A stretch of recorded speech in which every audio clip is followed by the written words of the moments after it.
Hi there, my name is McLoughlin. I'm co-founder at Huddle.net, and I'm going to be giving you 5 tips about hiring a great team. The first tip, and this is one that's often repeated, is hire people that are better than you. When you first start out and you're founding your company, you have to do everything and you believe you can do it all wonderfully. But as you grow and you have to hire new people, all of a sudden realise that no, you can't do everything.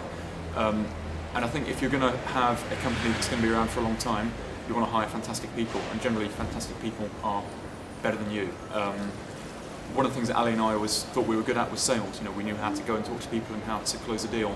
However, we brought in a sales director that makes us look like complete amateurs and has taken our sales business from something this big to hopefully something this big.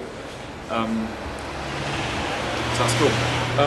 The second thing is when you're setting up, be generous with the perks of the job. So when you're a small company, you're not going to have a huge amount of money to spend on salaries. So be generous with working hours, make it flexible. Be generous with holidays.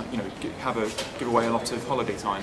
Be generous with stuff like share options. So make sure that everybody in the business is bought in. Be generous with making a nice atmosphere in the office. Have free coffee, have free soft drinks, have things that basically will make people want to stay and work harder and longer in the office for you. One of my employees is standing over there, smiling wryly. So, when you're hiring as well, and this is tip 3, think about the process. When you first start out, it's very easy to be kind of slapdash. You put an advert somewhere, and then you get a load of people in. You maybe put it on Gumtree, and all of a sudden you're inundated. Now that's fine for like the first 1 or 2 people, but what happens when you want to hire a dev team of 10 or 15 people? That's where you need to think about the process. So what we have at Huddle now is it's a multi-stage process for hiring developers. We first of all have a written coding test that they do. If that's passed, then we do them on a telephone interview. With the telephone interview, one of the developers will speak to them for half an hour just to make sure they're not completely BSing us. Assuming they pass that, then we get them in, where they will do a technical test with one of the team, so that rather than being a kind of pure coding test, it will be something a bit more abstract, like the famous cafe example. And then they'll do a chat with the CTO or myself or with Alistair to make sure that it's kind of good fit with the company culture. Assuming that is all fine, then we send them on their merry way, and the 4 people that have been involved in the interview sit down and we say either definitely yes, maybe no, or definitely no. And unless you have 4 definitely yeses, the person doesn't get hired. And what that means is that we've got a real sense of kind of buy-in and family. So everybody's been involved with hiring everybody else, and we know that there's no weak links. Because I think as soon as you hire one weak person, then that just begins to kind of drip down and propagate across the company. And before you know it, you've got a whole team of people that aren't that good. So those are kind of tips about the company and so on. But what about finding people? My tip 4 would be cast the net as wide as possible when you're hiring. So talk to all of your friends and talk to all of your family, and put stuff out on Twitter and on Facebook, and use low-cost job sites like TechCrunch and LinkedIn. Because if you're going to find that amazing person, you don't know where they're going to be hiding.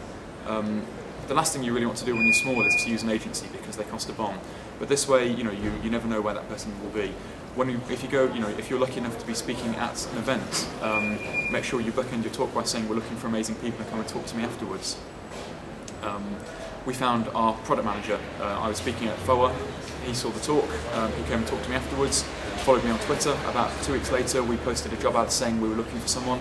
He applied, and just a matter of days after that, we had this amazing guy working for us. So all down to the power of social media and not having to pay an agency about £20,000, which is good.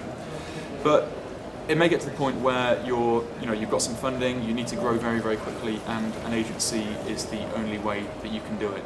So tip 5 is about dealing with the leechers of our industry, who are recruitment agents.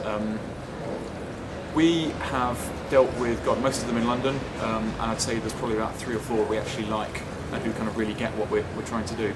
So what we decided to do was set up a PSL, which is a preferred suppliers list. And what that means is that we would approach the agencies, we would say we have this small PSL, we're only going to be sourcing staff from that. And if you want to be on it, you have to meet 2 things. Firstly, you have to agree to a rate of 12.5%, And bearing in mind that most agencies want to charge you between 25 and 35% for a placement, that's bloody cheap.